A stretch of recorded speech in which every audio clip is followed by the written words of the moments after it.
Hello and welcome back to my reading log for May of 2024.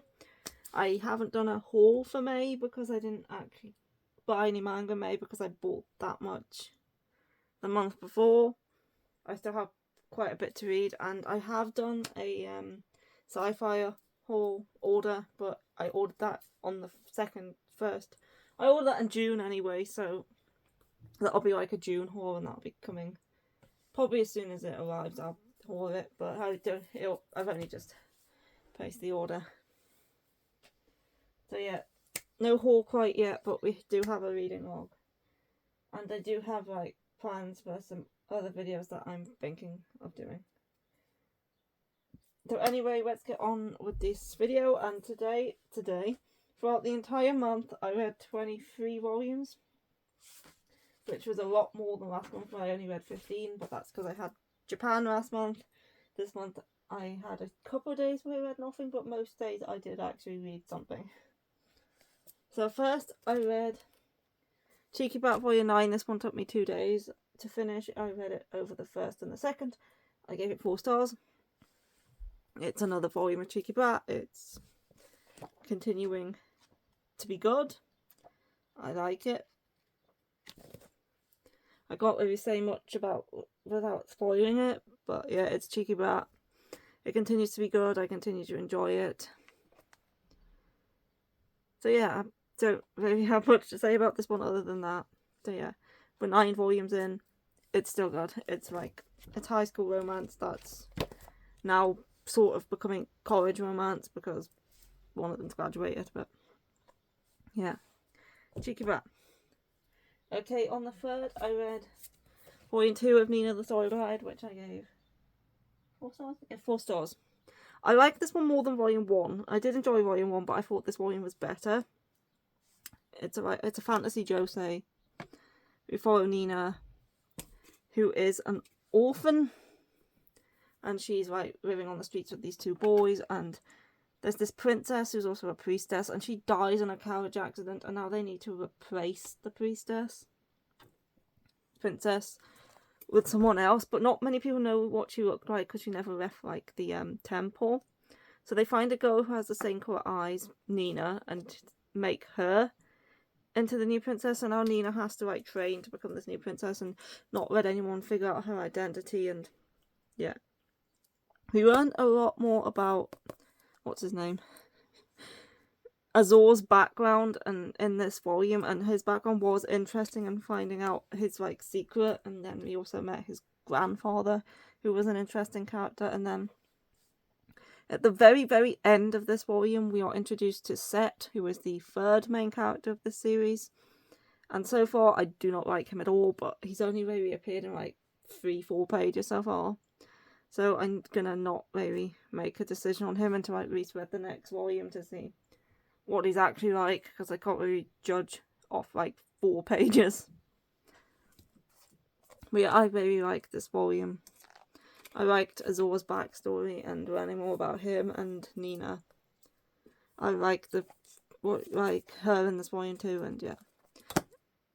I definitely like this one more than the first volume, although I did still like volume 1. Things are now getting going and we're getting into things. Next, I read No Longer Heroine, volume 4, and I'm trying to volume 5. How many stars did I give this? I can't actually see because there's a rabbit covering the page, but I think I gave it like 3.5 stars. Like, what's his face? Not him. This guy. The main guy. The one she's been in love with since she was like forever. He really pissed me off in this volume. Like, she's starting to like sort of move on, and he did something that annoyed me, and like, why are you doing this now? Yeah, he annoyed me in this volume, but this volume is good. The series is messy. It's a train wreck. I love it. I love all the drama. I love that the characters are not necessarily very likeable, although I do like our main heroine. She's not perfect, but I don't hate her. So yeah. There was also a side story at the end of this volume called... What was it called? No Longer an Extra, which follows this girl who I don't think she's been introduced before. Maybe she has, and she was just like a side character who's forgettable. But it's about her, and it talks about her and another character. And yeah, so yeah, that was kind of interesting. Yeah, I like this volume. He pissed me off. He's probably gonna piss me off again in the future, but I do like this series. If you've read the volume, you will know what he did. Anyway, next I read volume 3 of the Goran manga adaptation. This I read over 2 days because this is a 2-in-1. So I read this is volumes 5 and 6, so I read 5 on the 5th and then 6th on the 6th. And I give it 3 stars.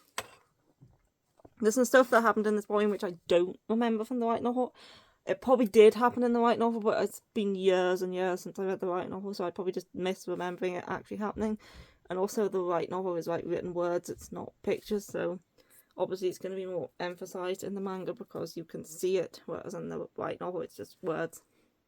So yeah, there's some stuff that happened in this volume to do with Sayori and Shigure and them constantly being like losing their clothes in battle and stuff, which obviously wasn't as prominent in the light novel because, as I said, it's just written words, you can't see it. But with the manga being more of a visual format, I think they emphasised it more. So yeah, I didn't like that aspect. But the story I still like. I still like the world and the characters itself. At the end, it's just sometimes the author, especially the artist who does the manga, not the author who does the manga, or the artist who does the manga, because this manga adaptation is done by a different artist than the artist who does the art for the manga of the main series. So there's a lot more unnecessary fan service drawn by this artist than there is drawn by the artist who does the main manga. It's the same author. It's still Takia Kagami. He writes all of it, but he has different artists for his different series, and yeah. Other than the unnecessary fan service, I did like the volume enough. I think it's gonna be another 3. I think the manga adaptation has ended. But I think, is it like another 3 omnibuses? Or 2 omnibuses? I'm not 100% sure. But yeah, I am going to finish it. I do still like Goran. I do still like his story. But yeah, the manga just has a bit more unnecessary fan service than what I remember the light novel having. They said it might have been that it was years ago that I read it. It just might not have been as noticeable with it not having pictures. Next, on the 7th, I didn't read anything. I don't remember why. I don't remember what I was doing on the 7th of May. And anyway, on the 8th, I read Eternal Sabbath Volume 4. I gave this 4 stars. I really like this series. We got more, information on the Rab and Isaac. And kind of Shuto's... Is he called Shuto? Shuto. That's not his... He has several names. It's a Shuro on the back. Shuro, we got more of Shuro's kind of information about what his relationship to Isaac was when they were in the lab together, and that was interesting. And obviously they're now trying to stop Isaac. Shuro's agreed to help them, and yeah, I like this series. It's a seinen from the creator of Mars, but yeah, if you don't know what the series is about, it follows this guy, Shuro, who is an ES, an Eternal Sabbath, and he is immortal. He aged quickly up into the body of an adult, but now he ages more slowly, and he's immortal, and he has these powers over people's minds where he can make them see things, and he can kind of go into their heads and mess with their memories and everything. And there's this scientist called Mine, and she like discovers one of his victims who he's like made believe that he is on fire when he's not actually on fire. And she's wondering what's happening with this guy, and then she meets Shuro, and then she learns of his like beginnings, and she learns of Isaac, and now they're trying to stop Isaac. It's a good series. It's like it's a sci-fi like psychological series, and it's good. I enjoy it. I have the full series. I'm just kind of just reading one a month. This was last month's volume, and this month at some point I'll be reading volume 5. And then after that I read Akko and Bambi volume 1. This one I gave 3 stars, and it took me 2 days to read it. I read it over the 9th and the 10th. So this is a 4-coma series by the creator of Horimiya. It's like got some blue and red colouring to it, and it follows this guy. Is he in college? I think he's in college, or he might be a high school dropout. I'm not sure. I think he's college age, but he's not actually in college. I think he dropped out of high school. Now he's working as an author for a website. He writes short comics for websites or something like that. And he's living in this apartment that he's moved into, and this apartment is haunted by a ghost called Akko. And Akko's circumstances are kind of weird. Like, she has no memory of when she was alive or anything like that, but you learn about her throughout the series, and the mystery of who she is solved by the end of this first volume, and it was kind of interesting but also kind of weird, and I liked it enough that I'm gonna read the next volume to see where it goes, because there is some questions that I'm interested in finding out the answer to. But I would say if the series remains at the level it is currently, there's a possibility that I would drop it, but if it improves in the next volumes, then I will probably keep reading it.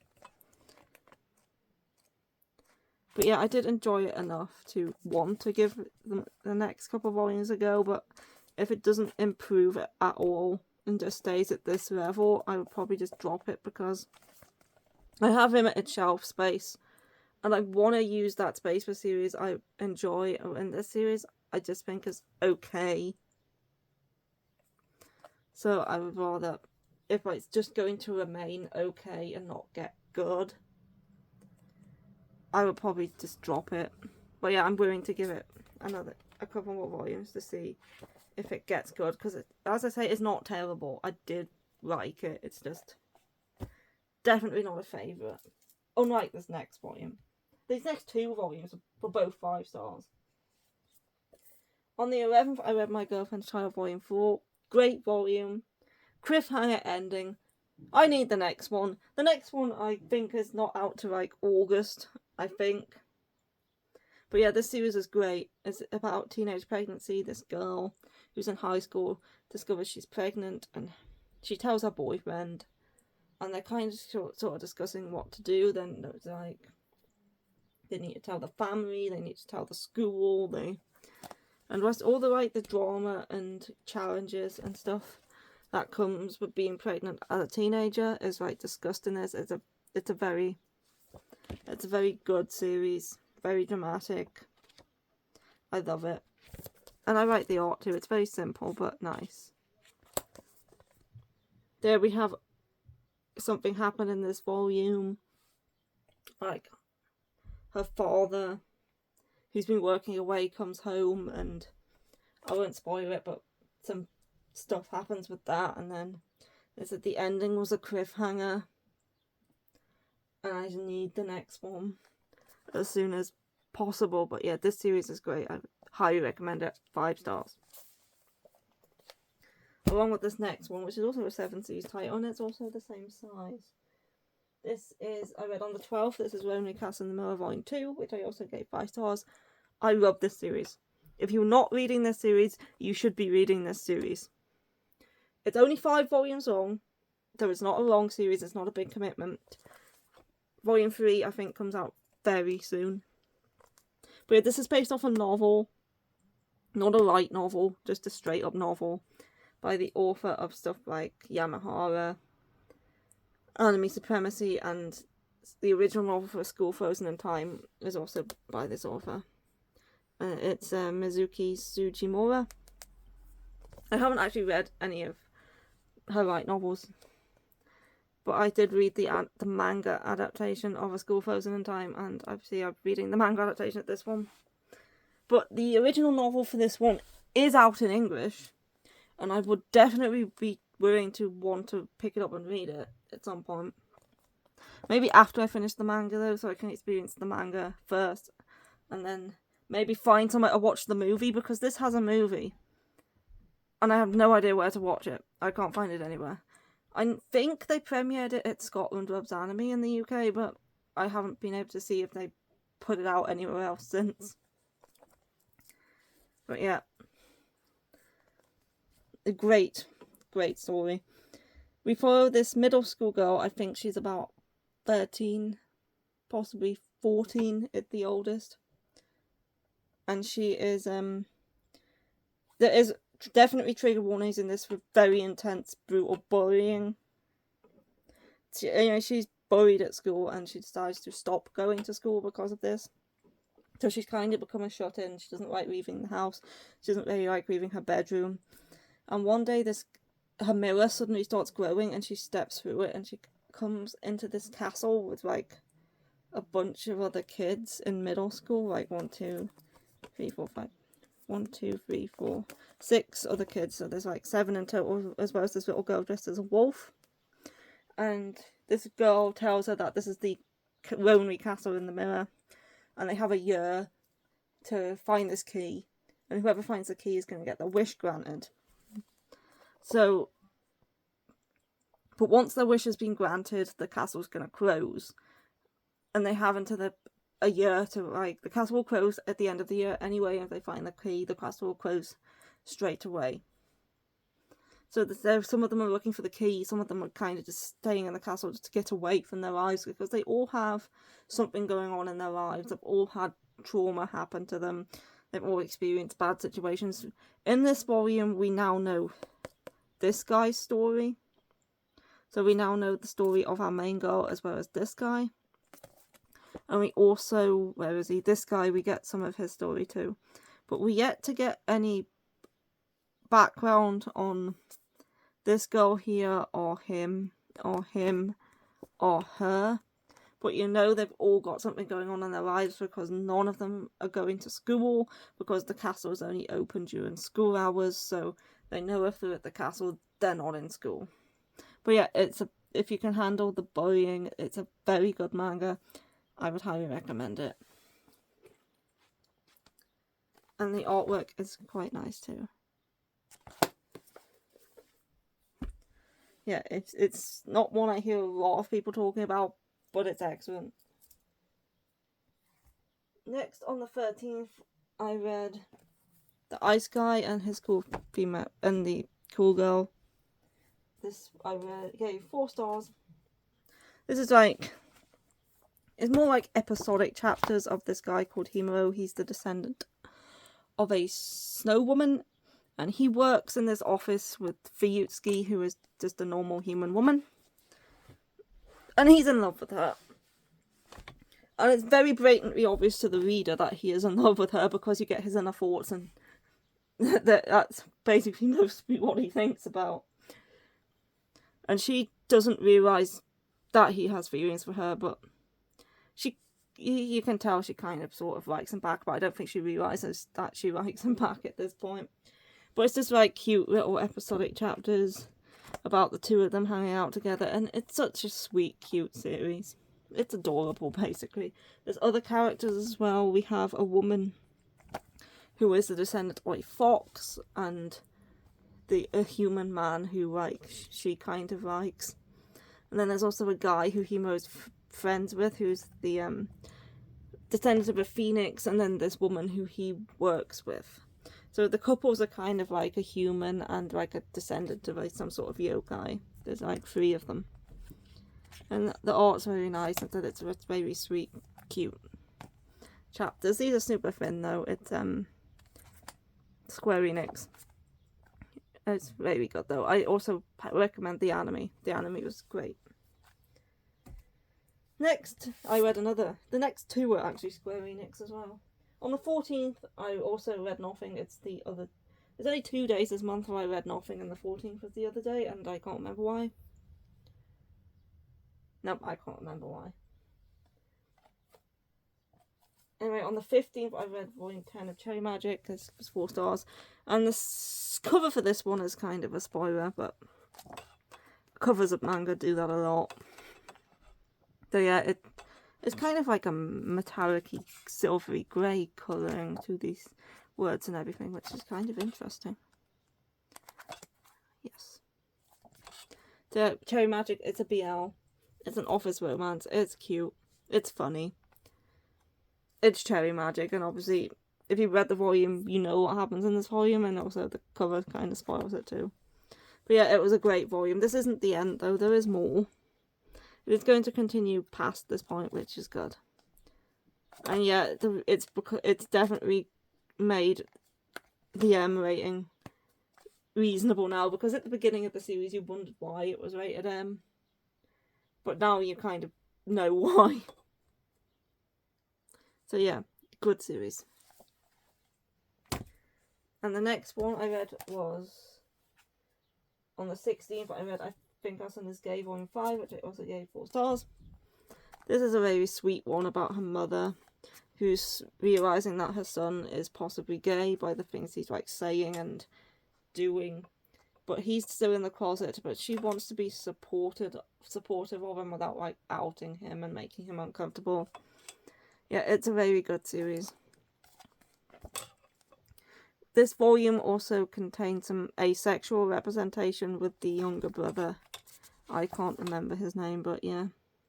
It was another good volume, and also this is the final volume. This series has ended, which is kind of a shame because this was a very good series, and because the chapters are episodic, it could have kept going, but it does have an ending. It was a very nice series. I would recommend reading this.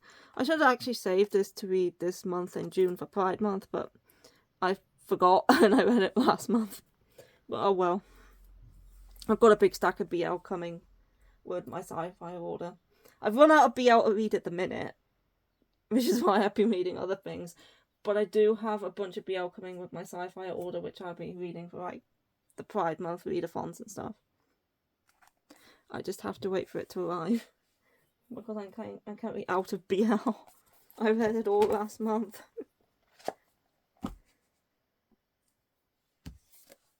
Next up is on the 17th I read Tales of the Tender Family Volume 1. I gave this 4 stars. I really like this. It was very mysterious and there's questions that I need answering. Although the questions I need answering might not be the questions everyone else needs answering, because yeah. I should explain what it's about first. We have a girl who rescues this other girl from the river because she tried to drown herself in the river. She rescued her. She's like, what's going on? Why did you do this? And she's like, well, I'm being made to marry into this family, and I heard bad things, and I don't want to marry into this family, so I was trying to escape. And she's like, why don't you run away then, and I'll take your place?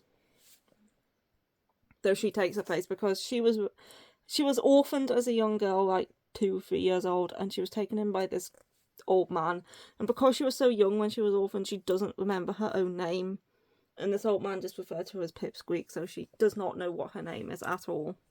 So she decides to take on the identity of this girl, Hojo Ren, because her grandfather always taught her to be kind and to help people, because that's what he did.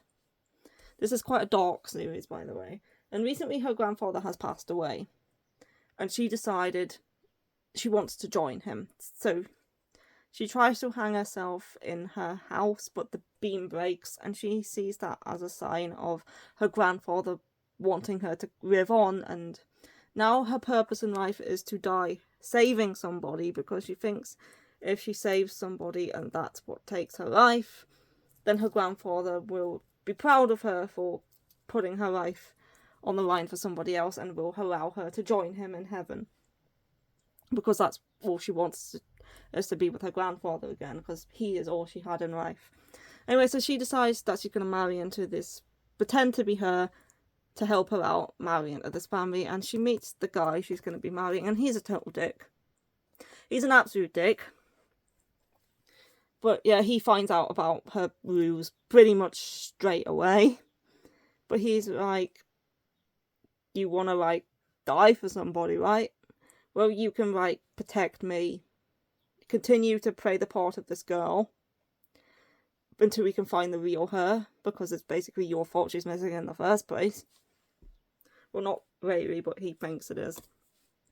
So yeah, you can continue playing the part of my fiance and help me with my ambitions, because he wants to overthrow his family. He wants to bring them down. And we don't know why he wants to bring down his family. None of this has been explained. But the main questions in the series is, what are his motivations? What have his family done? Why does he want to bring them down? But the questions I want answered the most was, who the hell was her grandfather? Because we know nothing about him, and she's like, he was this great guy, he knew martial arts, he taught me everything he knew. Like, oh, was he a member of a martial arts school? Did he serve in, like, the forces? And she's like, oh, I don't know, I never asked.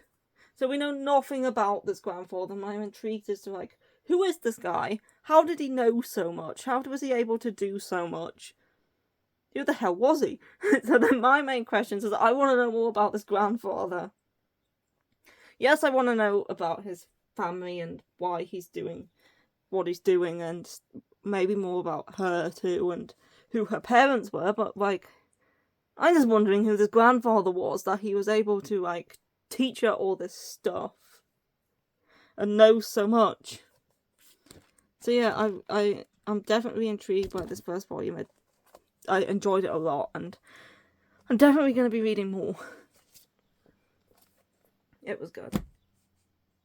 But yeah, it is very dark. There's trigger warnings for, like, suicidal tendencies. There's trigger warnings for, like, mental and physical abuse, and yeah.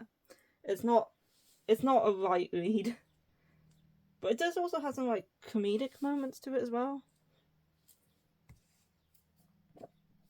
There is now, on the 18th, I read Mint Chocolate Volume 10, which I rated 4 stars. This is Step Siblings romance. It's continuing on. I enjoy the series. I will read step sibling stuff as long as they didn't grow up together, because if they became step siblings as, like, babies or young children, and then they were raised together as siblings, like, living together, being treated like siblings, and then they suddenly fall in love, that's weird. But if they were raised separately, grew up separately, and just met as teenagers, and then became separate siblings as teenagers, so they're basically strangers, and then they fall in love, that's not as weird, because they're basically strangers. They didn't grow up together. They didn't know each other beforehand. Well, they were classmates, but they didn't really talk. And she's only known him since starting high school. So yeah, that's fine. I'm fine with that sort of step-sibling stuff. As long as they didn't grow up together. So that I enjoy this series. This was another good volume. But I don't really have much to say about it. We're 10 volumes in. I can't really spoil much. It's high school romance. That sort of thing, the sort of things that happen in that genre are happening, and also other stuff that's unique to the series, but I can't really say much. Anyway, next up on the 19th, I read Children of the Whales, Volume 23, which I gave 4 stars. This is the final volume. I've been reading this series since I think Volume 1 came out. Volume 2 might have been out at the time, but I've been reading this series since basically the start of it. As I say, I don't know if, like, a couple of volumes were out when I started it, or if it was just the first one. But I have been reading this series a lot of years. I've been following it from the start. And it's finally ended. And I did enjoy the ending. We sorted everything out. All the conflicts resolved. We got some information on what the characters do after the series ends. And yeah, it was a good ending. I enjoyed it. I can't really say much more because again, this is the final volume. If I say more than that, it's going to be massive spoilers, and plus a lot of confusion, because this series can get like confusing at times about what's going on and who's who and what's people's motivations and what everything is, because there's a lot of like lore and world building to the series and a lot of things and people introduced. It's a large cast of characters, so if I start talking about what happens in this final volume and you haven't read Children of the Whales, you're not gonna know what the hell I'm talking about anyway, even if it wasn't spoilers. Yeah, my advice would just be to go read Children of the Whales. It is a fantastic fantasy shoujo series. It's great. And the art style. This is the last time I can mention the art style, because I love the art style for this series. It's one of my favourites, especially the covers, the hands. I'm not going to be able to mention the hands in these videos anymore. The series has ended. There's going to be no more volumes of nice hands. But yeah, I kind of would... I'll show you the chapter page because it's not really spoilery, but yeah, the art is great. Definitely. Fantastic series. The series as a whole, I would probably give an 8, possibly a 9 out of 10. It was great. And next, I read Tsubaki Child Lonely Planet, Volume 5. I read this on the, Volume 6. Volume 6? Volume 5. Wait a minute. I've got down here that I read Tsubaki Child Lonely Planet, Volume 6. This is Volume... I gave it 4 stars. That's Volume 5. Did I read Volume 5? What? Oh, bloody hell.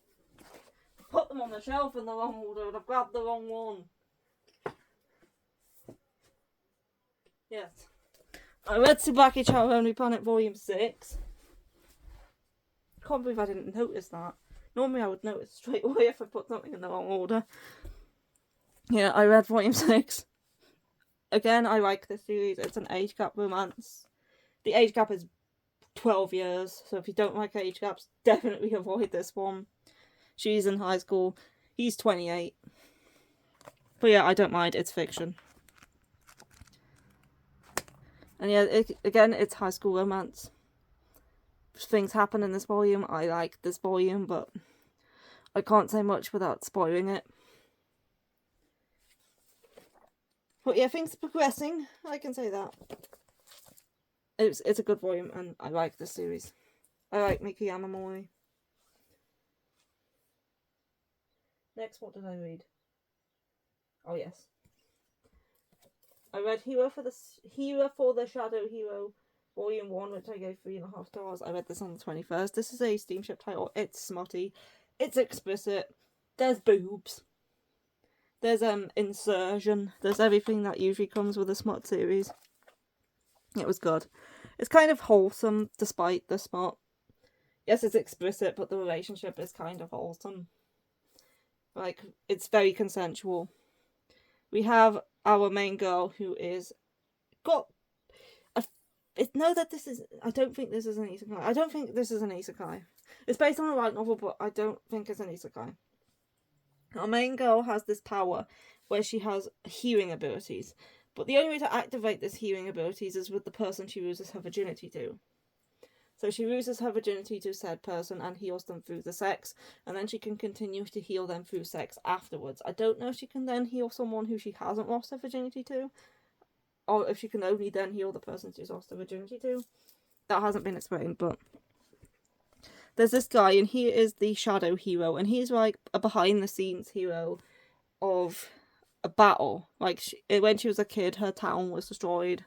She became like a servant to this family who didn't register her, so she technically doesn't exist because she hasn't been registered because her documents were destroyed in this war. So basically she shouldn't exist because she hasn't been registered with like the government or anything. And he's like the hero who like helped stop that war, but he did it kind of behind the scenes, and the other hero, the light hero, got all the credit, which he was happy about because he doesn't like being in the spotlight. And this guy, this light hero, wrote a book based on him, and it's her favourite book. She didn't know it was true, though. Anyway, she meets him, and he's got this curse, and she has to heal him of this curse by losing her virginity to him. And yeah, they're quite cute together. And now that she has done the deed with him and started the process of removing his curse, he now wants to marry her because he's fallen for her, but she doesn't believe that he actually likes her. She thinks he's just indebted to her, so she doesn't believe his feelings are actually romantic. She just thinks he wants to marry her because he feels indebted to her, and now he's trying to like convince her otherwise. And it's cute. It was a good first volume. I will continue it. Next, I read another steamship title. I read Before You Discard Me, I Shall Have My Way With You, which I gave also 3.5 stars. This I read on the 22nd. This one is definitely not wholesome. It's definitely not cute, but it is good. I did like it. This isn't isekai either, I don't think. I think it is also just fantasy. It is also based on a light novel, though.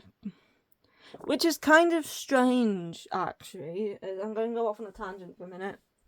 I was reading this, and I was like, this is based on a light novel. Wouldn't it be good if Seven Seas released some of their steamship titles in their original light novel format? I know, they've done light novels before. They did the Royal Soldier Lustful Beast one. So, like, I was reading this, and I was like, I would like to read the original light novel for this. Seven Seas should release the original light novels for some of their steamship titles. And then later that day, it was Wednesday. Seven Seas is currently doing their wonderful Wednesday events where they'll announce licenses every Wednesday. And I went onto Twitter to be like, check what this week's announcements were. And I was scrolling down, and I saw that they've announced the light novel version for The Villainess and the Demon Knight. And I was like, did I manifest this? I was literally just talking about this earlier, about how they should release these light novel versions of these steamship titles, and now they are. So did I manifest this license? Although the one they picked happens to be the only one I actually don't like. So I won't be picking up that light novel, but I hope it encourages them to pick up the light novels of this one and the Crown Princess one as well, because I would read those. So like, it was just very weird. Because I was like, I was just talking about this with myself. So yeah, it was strange. But yeah, that happened. Anyway, end of tangent. I like this. It's definitely not wholesome. It's definitely messed up. Like, these two have been engaged since they were kids. He doesn't love her back. She's loved him since they were kids. He has never loved her back. So when they grow up, he finds someone else who he does actually love, and he does actually want to marry. So he dumps her, and he decides to get with this other girl, and this other girl happens to be like their political rival and stuff. So their family can't allow this to happen. So they decide to come up with this scandal where she's gonna take him into the bedroom.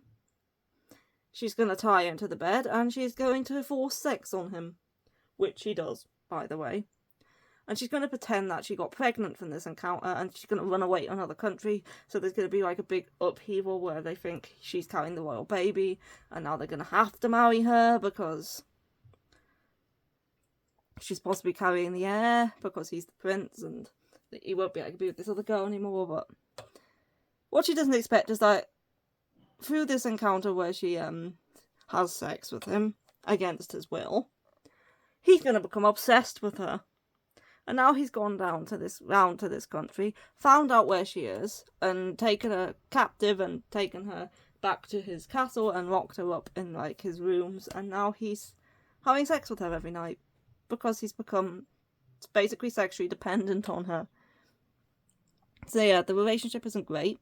It's royally messed up, but I really like this. And I'm definitely going to be reading more. Especially since it ended on a cliffhanger.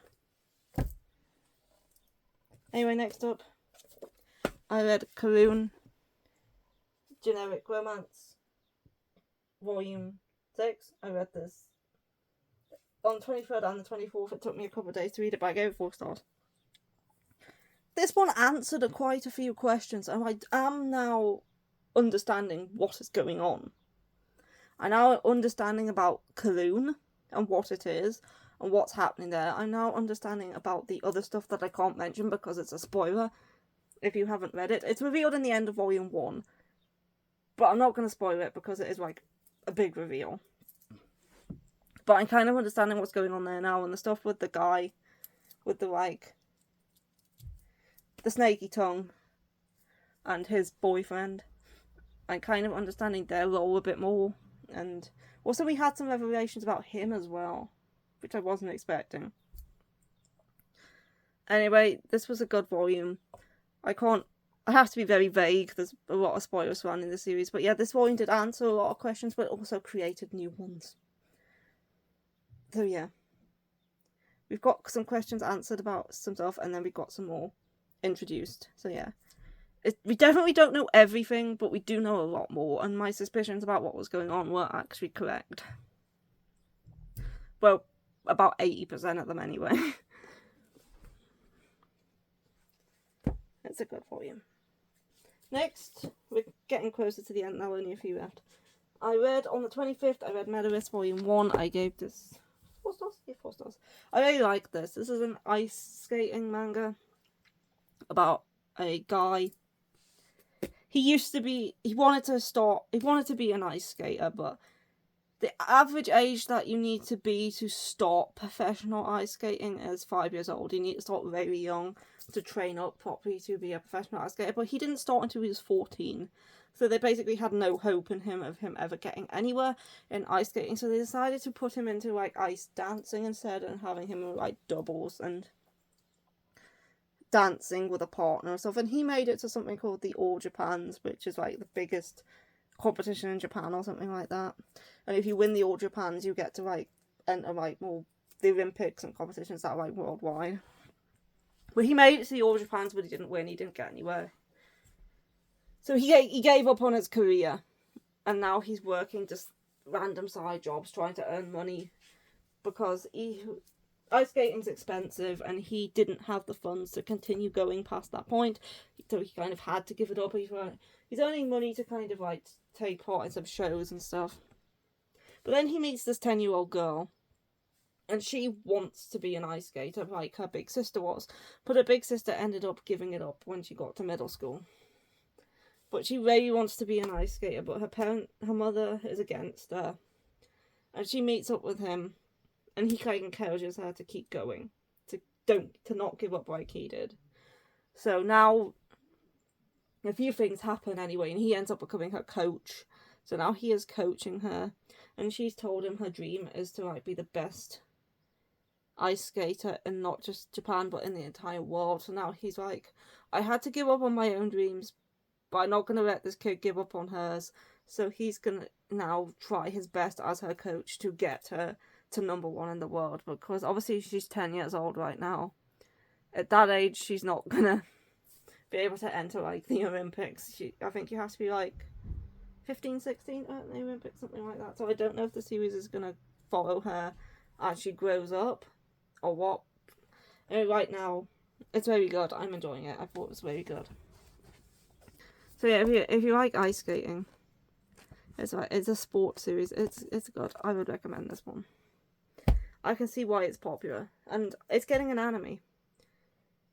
It's getting an anime, and I'm looking forward to it, because whilst I was in Japan, there was a pop-up shop for Medalist in Shibuya, near the Scramble, in one of the buildings. It was the same building that had the One Piece shop in it. There was a separate shop off to the side which had a pop-up event for Medalist, and they were selling a lot of cool stuff, but I didn't buy any of it because I hadn't read or watched the series at the time. But now I have read the series and I really like it, so I really should have bought the pretty thing that they had in there, which I didn't, because again, I hadn't read the series at the time. But yeah, on the 26th I read this. This is The White and Blue Between Us. I gave this 3 stars. This is a BL one-shot. I thought it was by an author. I knew it's not. Now this is rated 18+, and it was plastic. Oops, I knocked my watch off. It was plastic wrapped, but to be honest, there's 2 sex scenes in here. Neither of them last longer than like 4 pages, and they're quite discreet. It's not like, say, something like Dick Fight Island or Therapy Game or something like that. It's not even as intense as like the steamship titles. It's very mild. You see them naked, but you don't really... You can tell what they're doing, but you don't really see any of their parts or anything, basically. So I think this one would have all like been like 17 plus rather than 18 plus, but yeah, I've read 17 plus series that are a lot more explicit than this 18 plus series, so whatever. But yeah, it was okay. It was quite interesting. We followed two guys. They were lovers in high school. He lied to him and told him that he didn't love him, and that he was just playing around and stuff because he was planning to move away and he didn't want to like make him like have regrets about anything or something like that. Anyway, they meet up. He recently moved back to the island where he lived. They're now adults. He's met up with him again, and he now wants to make up for what he did and for hurting him and for telling that lie. And so they meet up again, and it's just a one shot. It was decent. It was okay. It was 3-star read. Not the best one shot I've ever read, but it's not the worst. Quite like the art. It reminded me a bit of the art of like something like My Summer View, or kind of like I Hear the Sunspot too. But yeah, it was good. It was okay. It was better than some other one-shots. Not as good as other one-shots. Anyway, next up I read Seaside Stranger Volume 27. No, I read Seaside Stranger Volume 6 on the 27th. I get this 3.5 stars. I should have saved this BL for this month, but I read it all last month. Which is why I had to order more. But yeah, there's been a while since we had a volume of Seaside Stranger. This one kind of like ended the current like arc of them living in Hokkaido, and now they've moved to Tokyo. So yeah, it's Seaside Stranger. It can be a bit messy. It can be a bit all over the place. There's loads of like random everyday stuff going on, but that's just what Seaside Stranger is. At least since volume 2, anyway. There's just a lot of everyday happenings going on and them doing random stuff, and it can be a bit messy, it can be a bit all over the place, but I still enjoy it. I did like the first half of the volume more than the second half, though. It was, yeah, it's Seaside Stranger. And 2 more to go. On the 28th and the 29th, I read Alice in Borderland 8, which I read. It's a 2 and 1, so I read one then the other. I gave 4 stars. I like Alice in Borderland. Volume 9's the final one, and I do have it, but I haven't read it yet. But anyway, one of the games in here... What were the games in here? Oh yes, we had some stuff that did happen in the live action and some stuff that didn't. The main game in this one, if you've watched the live action, is the one with the King of Diamonds. I won't spoil any of the outcome or anything. But there was a game in here. It didn't last very long, but it was like one of the side chapter things where Chishia was playing Mahjong, and I know nothing about how to play Mahjong. Mahjong is quite a difficult game to play if you don't know what you're doing. But anyway, the only Mahjong I know how to play is the Mahjong that used to be installed on the computer, where you just match the tiles and they disappear and you try to get rid of all of them. I used to play that. That's all. That's the only Mahjong I know how to play. But yeah, they were playing Mahjong, and the reason I want to bring this up is because I did not understand a thing about what they were doing in this chapter. They were saying, oh, if we do this, then he could win, but if we do that, I could win. And then I'm like, I have no idea what you're talking about. I don't know any of these terms. I don't know how to play Mahjong. And not only are they playing Mahjong, they're also playing a sub-genre of Mahjong called Kansai-style Mahjong, which apparently has different rules to normal mahjong. And yeah, so they were listing off these rules that are different from normal mahjong, like here. So it's like, for each South game, each player starts with 25,000 points. Simple enough. Rate Yaku hands are forbidden. What the hell is a Yaku hand? Players can use double Ron and triple Ron. I don't know what that means. Players can use hidden Dora can and hidden Candora. Players can use red Dora. Power rules apply. Don't know what they are. If the South player was the dealer and pulled a no 10 pie, then they may continue to deal for the next round. So I was reading through these rules and I was like, I don't get any of this. What's a flat hand rule? What's a double pow? So yeah, and I was reading through this chapter and being like, I don't know what anybody's doing. I don't know what any of this means. I have no clue about mahjong. So yeah, for that entire chapter, I had no idea how this person was winning and how this person was losing and how anyone was gaining any points, because the rules were basically foreign to me. Especially since I can't play normal mahjong, never mind this Kansai style mahjong. So yeah, if anyone knows how to play mahjong, you'll probably understand the chapter a lot better. But yeah, and not only that, I finished reading this. And I've been playing this game on my PC called My Time at Sandrock. It's like a crafting sim where you're a builder in this new town and you build stuff for the town. Anyway, I started the side quest. And the side quest was to build a mahjong table and then play mahjong. And I was just pressing random buttons because I had no idea what I was doing, because they brought the rules up. I read them. I didn't understand them, but I did read them. So I was just pressing random buttons. Anyway, I lost. I came last. Luckily, you don't have to place anywhere above last to finish the side quest, so whatever. But yeah, I think I've had enough of mahjong for a long time now. Needless to say, despite the fact they introduced that mechanic that you can go and play mahjong with people whenever you want, I have never touched it since.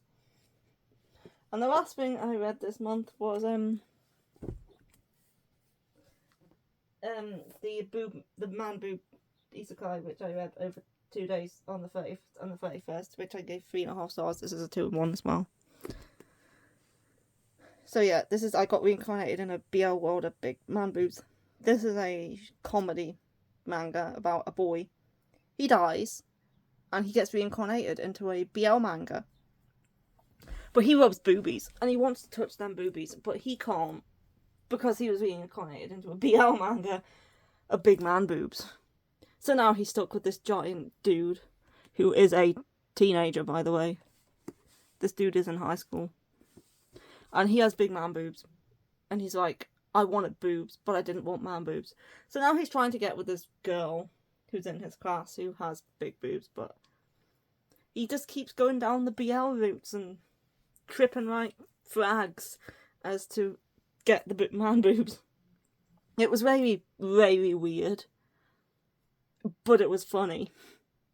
So yeah, it is only 5 volumes, so 2 omnibuses and like a single, because this is a 2-in-1.